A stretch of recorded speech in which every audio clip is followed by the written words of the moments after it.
네, 5장입니다. 5장은 위험 기반 테스트라는 내용을 담고 있습니다. 위험이 무엇이고 위험도를 어떻게 산정하고 평가하는지를 다루고 있고요. 그것을 기반으로 해서 테스트 계획을 어떻게 수립하는지를 다루고 있습니다. 그래서 사실은 뒷부분이 위험 기반 테스트의 내용인데요. 살펴보도록 하겠습니다. 자, 위험이란 무엇일까? 이벤트, 위험 요소, 위협 등 이런 부정적인 상황의 발생 가능성과 발생했을 경우에 바람직하지 못한 결과, 쉽게 말해서 잠재적인 문제점인데요. 아직 발생하진 않았지만 이 상황이 발생했을 때 부정적인 영향을 미치는 어떤 것들, 이런 것들을 보통 리스크, 위험이라고 부르죠. 교재에서는 특별히 이제 우리가 구현하는 소프트웨어가 실행해야 하는 어떤 피처, 기능들 항목들 있죠.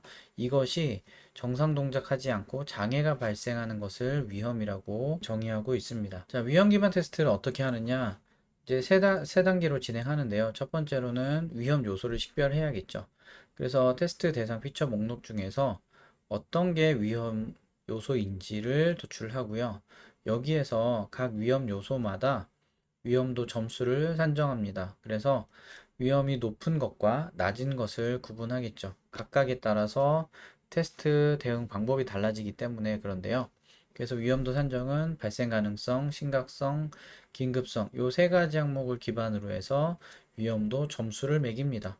그리고 점수를 매긴 다음에 이거에 대해서 테스트 계획을 세우죠. 테스트 레벨, 유형, 그 다음에 테스트 강도 여러 가지 항목들을 결정해서 테스트 플랜을 세우는 단계로 진행합니다. 자, 리스크라고 하는 거는 아까 설명드렸던 것처럼 발생 가능성, 심각성, 긴급성 요 세 가지 항목을 곱한 값으로 위험도를 산정합니다. 자, 그런데 이게 ISTQB에서는 발생 가능성과 그것이 미치는 영향, 임팩트 이렇게 두 가지 요소를 가지고 계산했는데요. CSTS에서는 발생 가능성과 심각성, 긴급성 세 가지 요소를 가지고 구분합니다.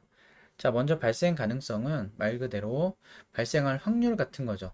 이 기능이 수행하다가 장애가 발생할 가능성, 예를 들면 기능이 빈번하게 수행된다든지 다른 기능과 연관이 많이 된다든지 그러면 가능성이 높아지겠죠. 발생 가능 등급이 이렇게 보통은 3등급 또는 5등급 정도로 구분을 합니다. 자, 두 번째로 심각성입니다. 심각성은 장애가 발생했을 때 이것이 사용자에게 얼마나 큰 영향을 미치느냐를 다루는 건데요. 이것도 얼마나 이제 오픈되어 있느냐, 뭐 그 다음에 사용자가 직접적인 체감을 하는 어떤 문제들이 뭐가 있느냐 이런 것들을 우리가 계산해 볼 수 있죠. 그 다음에 세 번째로 긴급성은 이 장애가 발생했을 때 얼마나 빨리 수정해야 되느냐.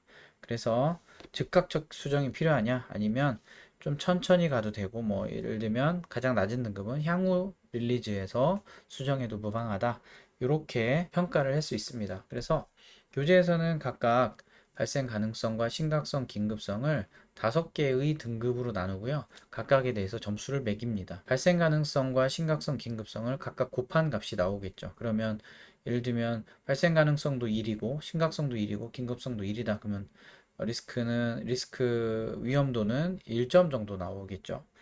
뭐 이런 식으로 계산을 하게 됩니다. 자, 이렇게 해서 이제 위험도 분석을 하잖아요. 그럼 이제 그 다음에 뭘 하느냐? 위험 기반 테스트 하는데요. 절차는 이렇습니다. 먼저 지금 설명드렸던 것처럼 이 세 가지 항목을 가지고 피처들에 대해서 위험도를 분석을 합니다.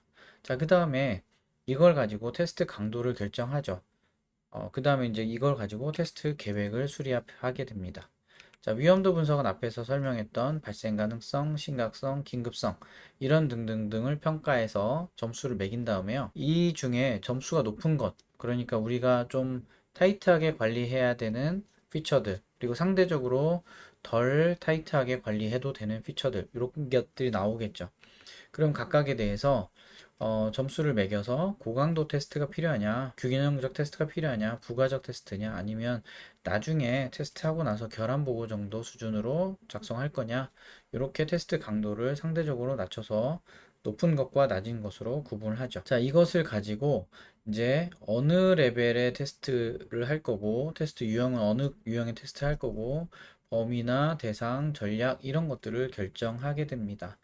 교재에서 이제 디테일하게 설명을 하고 있는데 이제 한 가지만 예를 들어서 설명을 드려 보겠습니다. 예를 들어서 우리가 테스트 계획을 수립한다. 그러면 이제 낮은 수준의 리스크가 있고 높은 수준의 리스크가 있을 거잖아요. 근데 V 모델에서 예를 들면 단위 통합 시스템 인수 테스트 이런 테스트 활동들이 이렇게 있습니다. 그런데 만약에 낮은 수준의 테스트는 단위 통합은 안 하고 그냥 시스템 테스트만 하겠다. 시스템 테스트와 인수 테스트 수준만 가자. 그 다음에 높은 수준은 그렇지 않고 전체 테스트 레벨을 다 하겠다. 뭐 이렇게 적용할 수도 있고요. 그 다음에 낮은 수준에서는 시스템 테스트를 할 때 동등분할 수준의 어떤 테스트 강도를 가져갈 거다. 테스트 기법을 가져갈 거다 라고 하면 높은 수준에서는 그거보다 한 차원 높은 뭐 경계값 분석을 적용한다든지 이런 식으로 테스트 레벨을 어디까지 가져갈 거냐, 그 다음에 테스트 기법은 어떤 걸 적용할 거냐, 또는 교재에서도 다루는 것처럼 테스트 커버리지를 예를 들면 단위 테스트를 한다. 그러면 낮은 수준에서는 스테이트먼트 커버리지만 다룬다. 또는 높은 수준에서는 결정 커버리지까지 다룬다. 이런 식으로 테스트 커버리지나 여러 가지 기법과 전략과 수준들을 적용해서 리스크 수준이 높은 것과 리스크 수준이 낮은 것에 차별화를 넣어서 테스트 전략과 계획을 수립할 수 있을 것입니다.